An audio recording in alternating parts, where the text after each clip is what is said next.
If we really want to master Serenity's dream yoga, an important place to begin is with one of my favorite quotes from the 14th Dalai Lama of Tibet.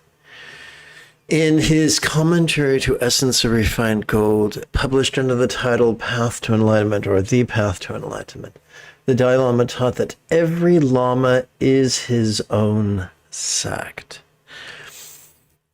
I first learned dream yoga under the guidance of the Gelag, and then under the guidance of the Kagyu, or Kaju, depending on how you want to pronounce it. But now I practice it in harmony with the teachings of Gaurav Dorje. Most forms of guru yoga are just variations on a theme of lucid dreaming, where we control the events of the dream. But that can just backfire on us and just exacerbate our controlling tendencies. And you know what? We don't need any help being more controlling. We're already really good at being control freaks. It's just not the source of peace and fulfillment we hope it will be.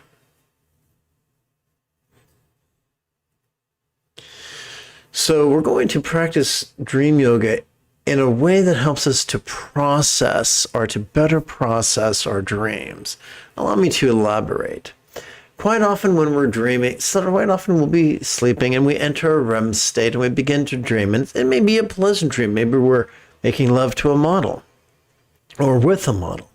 And then we wake up and we roll over and go back to bed and back to sleep. And this time we're making love to Morley Safer. Yeah. Most of us would not consider that an upgrade. And then you roll over and you go back to sleep, and now you are cannibalistically eating Morley Safer. And then you roll over and you have another dream, and this time you're selling Morley Safer sausages at the local artisanal farmer's market. So, and we can squander a nice source of dreams just having variation of and variation and variation and variation of the same dream. And this is a symptom of the original dream is trying to process something. And if we keep going back to that dream, there is a strong indicator we have not successfully processed that which needed to be processed in the first dream. So from the Dzogchen point of view, we're not trying to control things, we're simply trying to process things. So what I recommend doing is, once you have a dream, train, and this is going to take maybe a week or two to be able to do this, but train yourself so that when you have a dream, you get up, pad down the hall, and sit on the couch. Not lie on the couch, because you'll just fall back asleep at this point, but sit on the couch with as impeccable a posture as you can. And then practice just a 1 to 3 minute meditation. And we'll explore that right now. But the purpose of the meditation is not to change the dream or to make the dream go away, but just to process the dream, to cooperate with the dream. So we return to our basic introduction to meditation, and it seems like a lot of information. In fact, it could seem like I'm asking you to take a sip from my fire hose. And if I overwhelm you, I apologize. That's not my intention. So let me quickly do a quick edit here just to make me more, there we go. So here's how it works. Let us demystify mindfulness. Every time we inhale, whether we know it or not, we are accessing our sympathetic nervous system, which is ensconced within our thoracic region of our spinal cord. It has evolved not for active concentration, but to help us to merely perceive vulnerably, passively, viscerally, and randomly.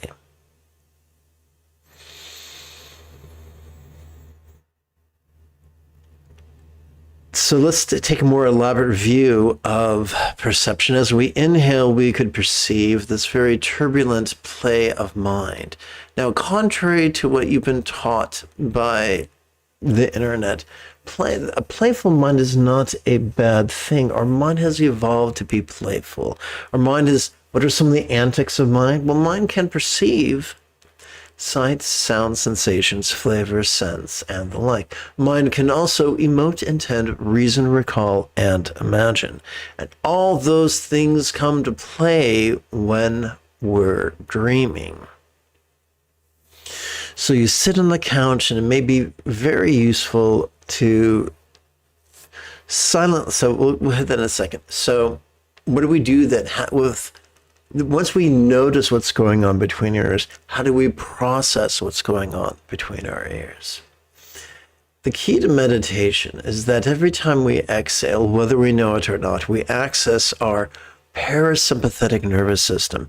And it's concentrated within both the lumbar region of our spinal cord as well as the cervical region of our spinal cord. And it has evolved to facilitate both physical relaxation as well as mental release. Or to put it more elaborately, as we exhale, we can find ourselves relaxing into mind's non-graspable nature. So this doesn't mean we're supposed to superstitiously and rigidly believe the mind is literally non-graspable. Nor are we supposed to pseudo-intellectually strive to prove that mind is literally non-graspable. In the 4th grade, we should have been taught figures of speech. We should have been taught similes, metaphors, and the splendor of hyperbolic statements.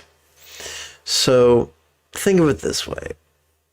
Every time we relax into our exhalation, that which we noticed during our previous inhalation can now begin to subjectively feel as if it was as non-graspable as a vast empty void, as if it was as non-graspable as the illusion of the infinite azure sky on a bright and beautiful cloudless morn, which, although could be compelling to the eye, is most certainly non-graspable to the hand.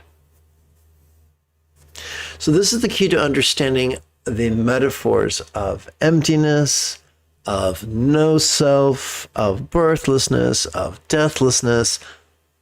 They're just metaphors for that which we naturally experience to a certain degree in harmony with each exhalation.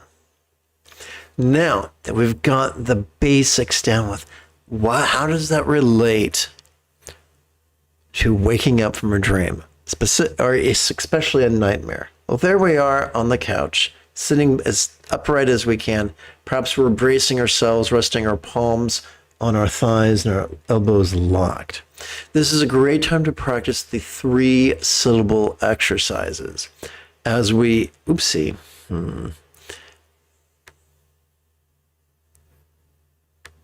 As we inhale, we could silently and mentally recite, "Notice this." And as we exhale, we could silently and mentally recite, "Relaxing." And that's just fine. Invariably, your mind will begin remembering the dream. Don't fight it. Simply harness it. That's a huge difference. We're not trying to scare away the horse, the mare, the nightmare. We're simply putting a bit in its mouth, a bridle over the head, and connecting it to our plow so it can do some work, so it can process what's going on in the 3-pound supercomputer between our ears. Here's a simple thing. When you start recollecting the dream, as you breathe in, you can silently and mentally recite "recollect." As you exhale, you could silently and mentally recite "relaxing."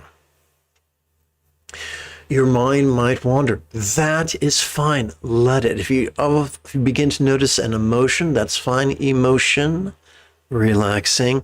If you begin to notice body sensations, good, bad, or neutral, sensation, relaxing. If you begin to see something or hear something, appearance, relaxing, or resonance, relaxing, that's fine. And your mind's gonna wander about as it's processing, and that's a good thing. Don't force it, but let it happen.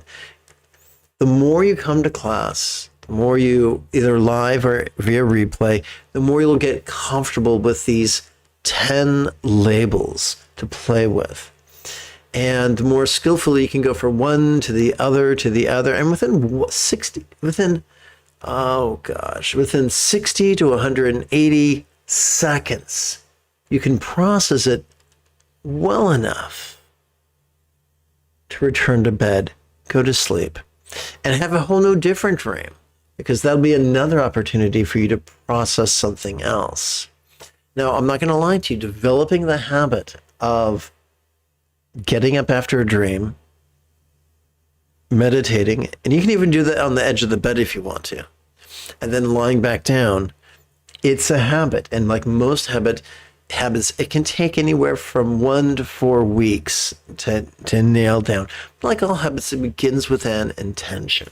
And once again, our intention is not to be controlling, it's just to simply be a better partner with our brain in processing things.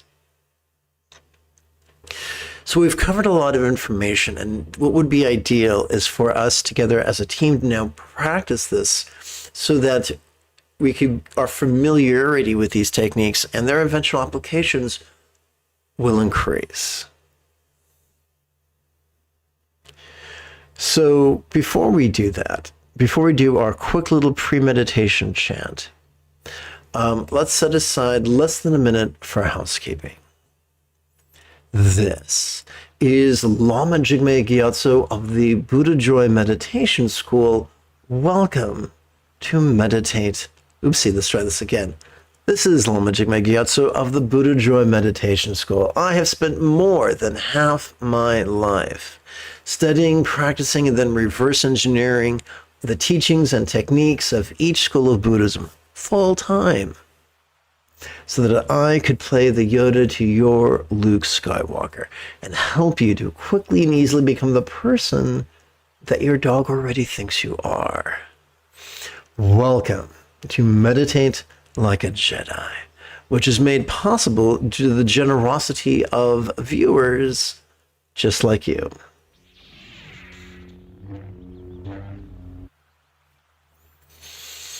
So I mentioned a brief pre-meditation chant. It's not a prayer. We're not making requests to real or imagined celestial entities.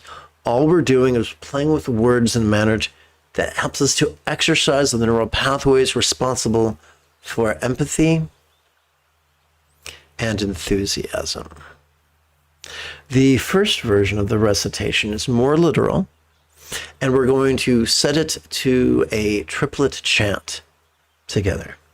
May I liberate all beings from the tyranny of hating, craving, and clinging by relying on thee. Buddha's example, instructions, our students, whether the Buddha was real or archetypical, there are certain examples that we find empowering. There's certain instructions that we find empowering. There's certain people who are really devoted to those instructions who can help us. These three things are so useful. They've earned the metaphoric nickname of the 3 wish-fulfilling jewels, which will be referred to in this final concise recitation that's much more figurative and that is set to a bookend chant together. May I liberate all beings by relying on the 3 jewels. May I liberate all beings by relying on the 3 jewels. May I liberate all beings by relying on the 3 jewels. Well, that was very exciting. My goodness. Well, there's no time for that, so let's just go over here. Oh.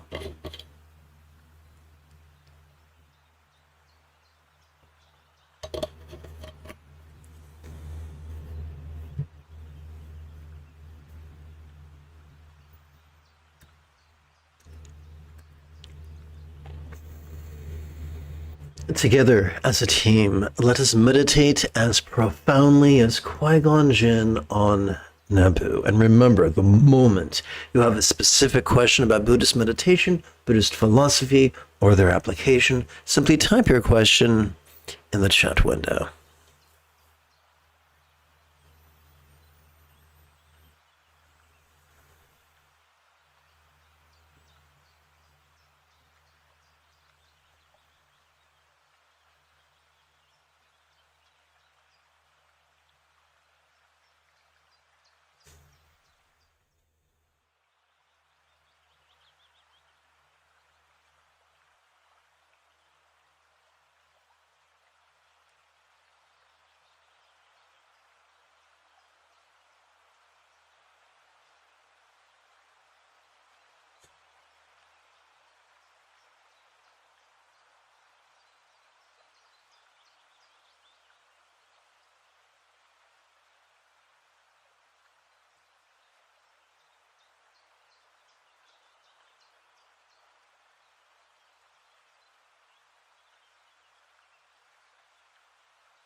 think it could be quite lovely if we shift gears from the 12-syllable exercise down to the syllable exercise. So just like I mentioned during the lesson, let's begin with our go-to move. To silently and mentally recite "Notice this" during the inhalation, and to silently and mentally recite "Relaxing" during the exhalation.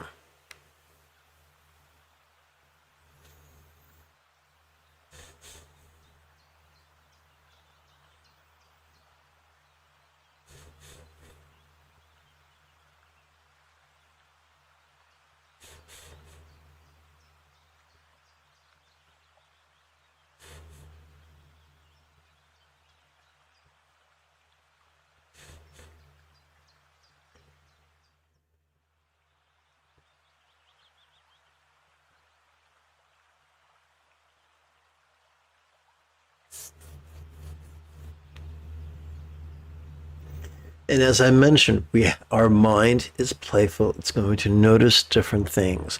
And if we want to, we can play with one of 10 different labels.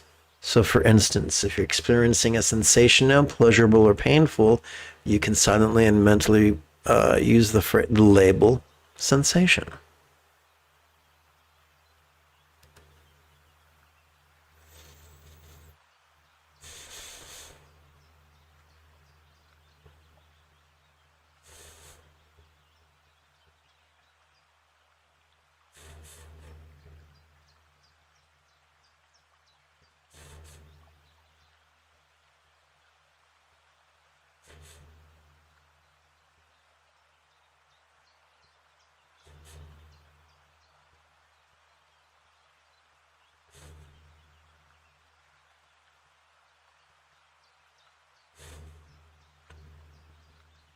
If we find ourselves planning something, that's okay. Don't beat yourself up for it.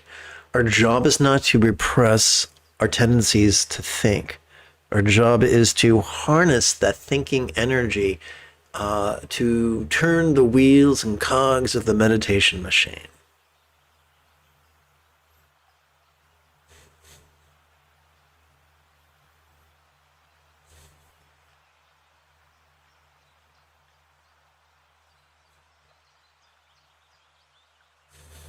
There's some rather, Sturgeon's Law reminds us that 90% of everything sucks, including meditation teachers. And there's some that are just so cranky and miserable, they're not going to be happy until you're cranky and miserable. And so they'll tell you that the greater the number of seconds between your mind changing modes and you noticing it and then changing your label is an indictment. No, it's not. We're not supposed to be controlling. This is not supposed to be work. This is supposed to be play. Have fun. We're not sprinting towards a goal. The path is the goal. And we can master this path very quickly. The Buddha says it's possible to master this path in a week. So don't beat yourself up. Your mind is, on some days will be nimble, other days it's going to be lethargic. That's fine. It's not an indictment. The very fact that you're sitting, trying and striving to cooperate with your sympathetic and parasympathetic nervous systems in a way that can produce love's centered spontaneity means you're already doing good. Don't beat yourself up.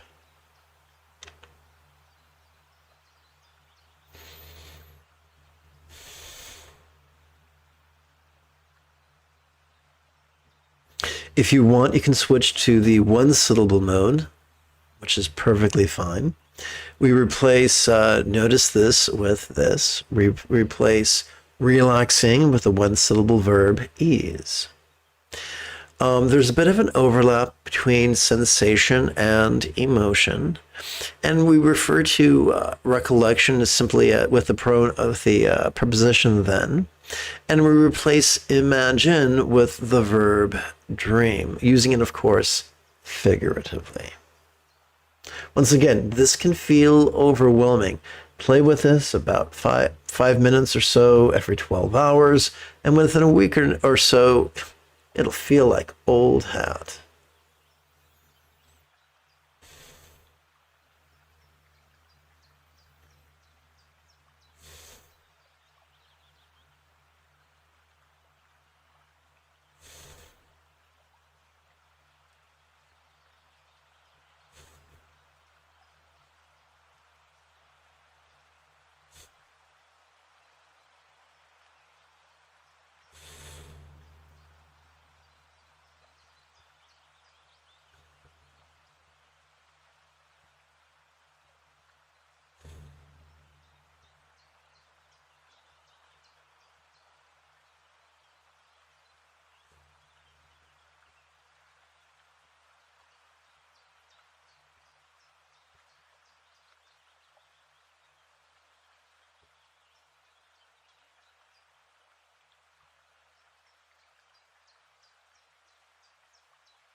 I love ecology. I love sustainability, and some of my fellow enthusiastic ecologists will sometimes connect an exercise bicycle or a running treadmill to a generator, to a dynamo.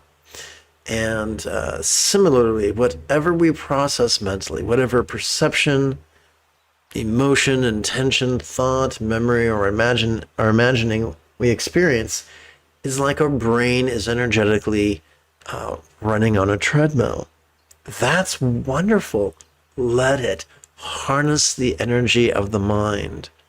You'll be glad you did.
Okay, James asks a question.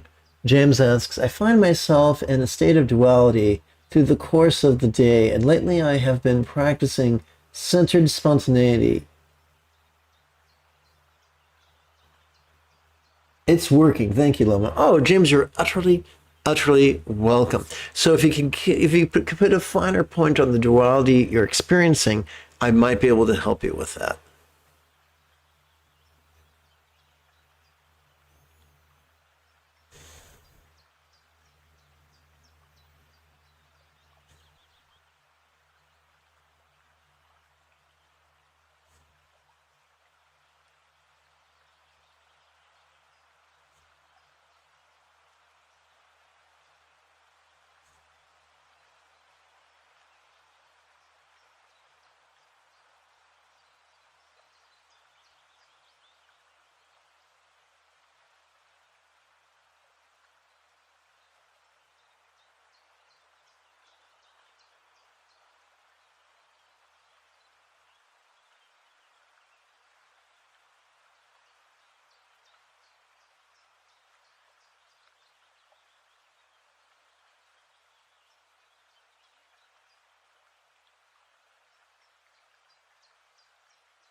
Okay, James, you did a good job. So here's the good thing.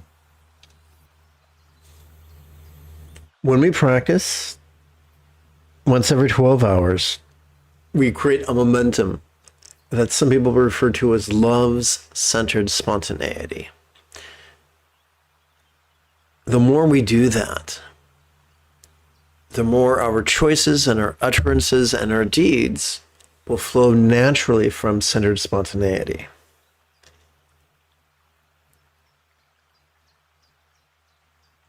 Neurologically, we're not all the same. And sometimes we're going to have low affect or no affect. Sometimes we're going to be really, really, really expressive. I understand that Paul the Apostle is said to have written, I've learned to become all things to all people. However, from the point of view of centered spontaneity, flow in the moment. It's 100% guaranteed you're not going to delight all people all the time. And that's good because some people are real shitheads. Now, that's not to insult shit, but some people are real shitheads. And there's just no pleasing them. Some people get off on taking umbrage and they're already pissed off and they're just looking for a justification for their anger. And those people are unpleasant. I'm sorry you have to endure them. But how other people react to us is not a litmus test of our centered spontaneity. But you have a beautiful heart. I'm glad that you want to be a source of peace and joy to others. You're a good man with a good heart. Well done. At this point, because of scheduling challenges, let's jump forward and seal this morning's practice with a bit of the old chanting, beginning with kind ethics and concluding with the 4 immeasurables. May all beings practice of kind communication, conduct, and calmness, the spontaneous and uncontrived. May everyone be free from misery, may everyone be happy. May no one be separated from the happiness. May everyone have balance from the tyranny of hating, craving, and clinging freed. If you feel that I have earned it, you could give this live stream a thumbs up. You could even help support this channel on Patreon. In approximately 10 hours or so, I would love to return to lead tonight's evening meditation class and group practice. And if you are as geeky as me, this is the way.